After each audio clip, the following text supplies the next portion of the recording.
So welcome back. I'm really glad that you're here today. And I'm wondering where you're at today. Some of you have gone out and bought supplies, ordered them online, and so now you're equipped to begin this adventure in drawing. And the reason why I'm starting with drawing is because every foundation of a piece of art starts with drawing. Every painting has drawing behind it. And if you want to learn how to paint, which some of you probably do, it's a good idea that you know how to draw. So that's why we started with drawing. There's something that I wanted to talk to you about today that's going to help you as you go on your journey to find joy in art creation. And that is something that could be a real roadblock to you, and you might not even know about it. You might not have ever thought about it, and that's called shame. Shame is something that I've been learning about over the last couple of years, because before that it was hidden from me. I had no idea that shame was such a culprit in my life over many years, and I learned about shame and how insidious it is, and I started noticing that there was shame everywhere in my art classroom. But mostly adults, mostly my friends who've made different comments to me over the years. And I just know that they so much want to draw. They want to do something with their art, but there's something that's always standing in the way. So that's why I want to talk to you about shame. Something that's really helped me is this book that I was introduced to recently. It's called The Soul of Shame. And it's written by a Christian psychiatrist, Curt Thompson. It's a great book. It's really interesting. You may or may not like its approach. It's very heady. There's a lot of big words. It's technical, but he also tells a lot of really great stories from his experience working with clients in his therapy practice who are dealing with shame. So in those stories, you might be able to see yourself and recognize something, and you might say, "Wow, that's it." First of all, this is the key starting point. We were destined before the creation of the world to create a world of goodness and beauty, following Jesus's lead. So that explains it. That's why you want to do art. You just have this desire in your heart, and you've always wanted to do it, and something kept you from it, but you just still have that desire. Like, if I don't do art, there's something wrong. There's something missing in my life. And I've experienced that in the past myself, that I have this desire. I'm just compelled to do something creative. And it could be art, it could be music, dance, poetry, writing, journal writing, any kind of creative endeavor, mosaic. And when I'm not doing something creative, there's just a hole in my heart and I just get depressed. And maybe you're like that. But the reason why is that we were destined for this kind of creativity and to create beauty. So the next quote by Curt Thompson that I wanted to share is, "Within each act of joyful creation, right down to the diapers we change in the middle of the night, we proclaim the gospel."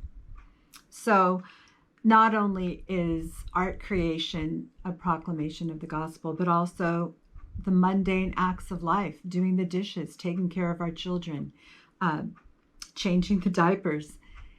So many different acts of our life is a proclamation of the gospel. And it says joyful creation. We're supposed to have joy in all these actions that we do. So now shame comes on the scene. Shame hides from us, but it slowly infiltrates our lives, even at a young age. Shame is an emotional weapon used against you, used against all of us. It has two goals. One, it corrupts our relationships with God and with others. Two, it's used to disintegrate any and all gifts of vocational vision and creativity. That's why you find out so many stories about people who will say to me, "I used to love to draw when I was a kid, but I haven't picked it up for years." That's because somehow shame infiltrated at a young age, and it could have come in the form of a teacher or a parent or just voices in your head. but somehow shame came in there and it robbed you and many others of that joy of creation. So any endeavor that promotes goodness, beauty, and joy is what we're after. Any endeavor. How do we heal shame? Healing shame requires our being vulnerable with other people and with ourselves in embodied actions. The key here is embodied actions, which means it takes our whole body, our hands, our heart, our minds, our volition, our own volition to take a step of activity, of action, to step out of that, being in your head, overly introspective, that introspective thinking that gets us stuck and we're over-analyzing, overthinking, and we don't do anything. We can't do anything. We're frozen in inactivity and passivity. So to combat shame, we have to come out of that introspection and we have to make a step towards activity. And that's where you start. You just take one step at a time. And that's what I'm here for. I'm here to encourage you, to be your cheerleader and say, you go. You are doing great. So we started with getting our materials. You have paper, you might have Sharpies, pencils, colored pencils, markers, whatever materials you're drawn to and attracted to. So you've got that. That's the first step. Now the second step here is to be on the alert for shame. I want you to now be alert and aware as to what shame actually looks like in our lives. And we're going to start by noticing our self-talk. The way I'm going to get you to notice your self-talk is doing a little demonstration to you of what those voices in your head may be sounding like. And I'm saying this from my own experience, from what I've noticed over the years has gone on in my head and in the words that I've heard from my friends and even some of my students, even younger kids, the things that they have said about themselves is very revealing to me. It reveals to me that shame is operating. No matter what age, I see it and I want to fight it off. I want you to join me in this fight against shame. Right now, I just want you to just sit back and join me for the next portion of this lesson about the many faces of shame.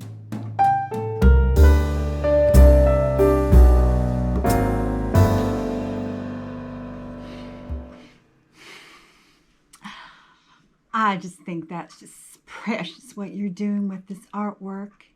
Really, I do. But I don't know. Have you thought about and prayed about it? If maybe you're just putting too much stock into the praises of men instead of seeking after the praises of the Lord. And it could be idol worship. Well, it's all about priorities, really. I mean, what are your priorities? Aren't there more important things you could be doing with your time? I mean, really, look at your house.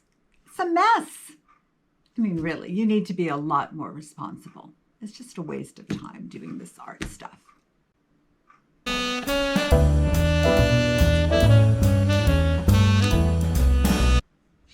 I don't know if you really have it within you. Maybe 5 or 6 years of instruction with the top teachers of the world. Keep working, keep studying, keep focused. Maybe then, I don't know, it's a long shot. I told you, your hands are shaking. You can't even draw a straight line without your hands shaking. All the stress from drawing, are you sure? You're so stressed out. Are you sure you want to do this? I'm a little surprised to see something so dark coming out of your subconscious.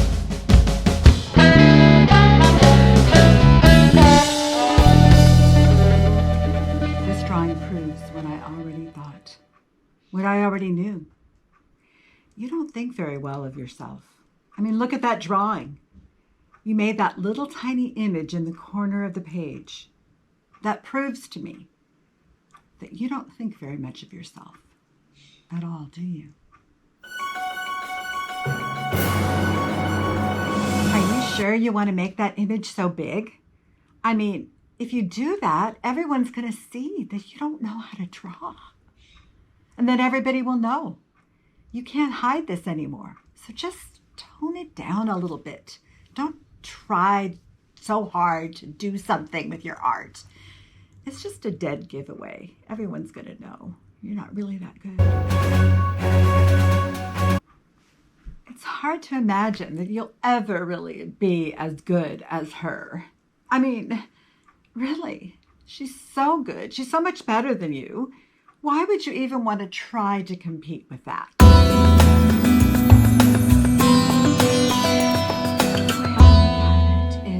That putting so much effort into your artwork like you do is really worshiping your flesh.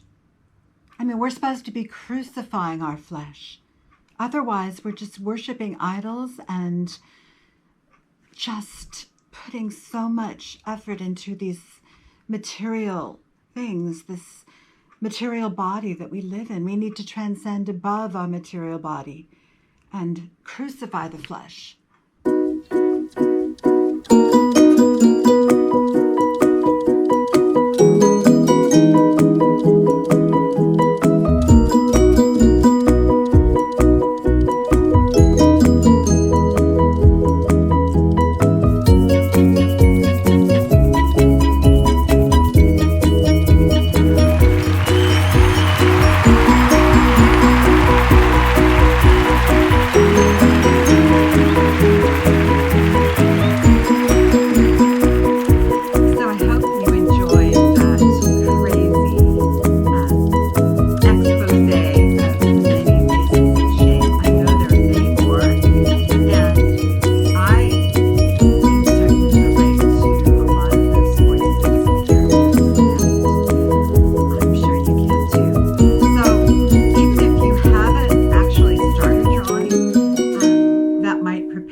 What could happen when you start drawing.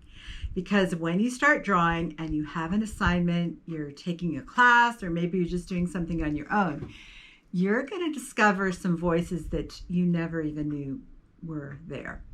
You're going to just find some voices inside your head that are going to be disagreeing with what you're doing and wanting to shut you down. But now that you've been informed and are more and more aware of the shaming voices in your head, you'll be able to stand up against them and rise up and become the artist that you've always wanted to be. So to close, I'm just going to give you a little assignment that you can choose to do or not. I have a lot of other videos that I've used for my art students here in Fresno at Gerard Art School, which are really for anyone, any age. And so you're welcome to try any of those. I have some animal video tutorials for learning how to draw different kinds of animals. And I have started a whole series of videos on doing still life. So you can try any of those other videos if you haven't already. But here's a little suggestion for you. And it might be a video series that I'm going to do very soon.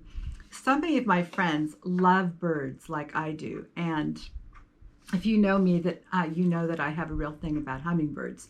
So I wanted to share this. I've got these two really cool, old-fashioned, made in France, little photos of hummingbirds. Not photos, little drawings of hummingbirds. I'll show you this one. Do you ever see a hummingbird in a cage? No.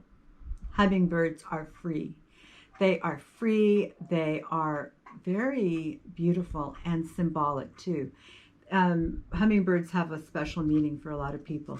But let me just put it out there. This is an opportunity for you to try drawing a bird. You can find a photo of a hummingbird, of course, on Google and work from that. I would just suggest practicing drawing something that you love. So pick your favorite bird and just sit down and try to draw it and just see what happens. Or you can watch a video tutorial. So I'm just going to put it out there.